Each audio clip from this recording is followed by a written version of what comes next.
पंजाब में सैलाब से मुख्तलिफ हादसात में अमवात की तादाद 41 हो गई। 3200 से जायद मौजा जात मुतासर हुए। 24,52,000 अफराद मुतासर हुए। 10 लाख लोगों को महफूज मकाम पर मुंतकिल किया गया।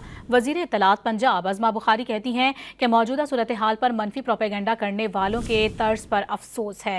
कुछ लोग मुश्किल वक्त में प्रोपेगेंडा और अफरा तफरी फैलाना शुरू कर देते हैं।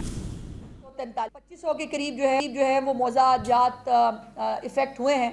आज अनफॉर्चुनेटली उसकी तादाद 3243 3243 हो गई है। 24,52,000 से ज़्यादा यानी 24.5 लाख लोग जो हैं इससे मुतासर हुए हैं। तकरीबन 10 लाख के करीब 1 मिलियन लोगों को जो है महफूज मकामात पर शिफ्ट कर दिया गया है। और ये फॉर्चुनेटली तकलीफ के साथ कह रही हूँ कि इस वक्त अमवात की तादाद जो है वो 41 है, जिसमें ज़ख्मियों की तादाद 8 है। अभी पाकिस्तान की कौम मुश्किल में आती है, ये निकल आते हैं जो ये मखलूक और वो एक प्रोपेगेंडा, एक फजूल किस्म की बातें और एक जो है वो अफरा तफरी पैदा करने की जो सूरत हाल वो पैदा करते हैं।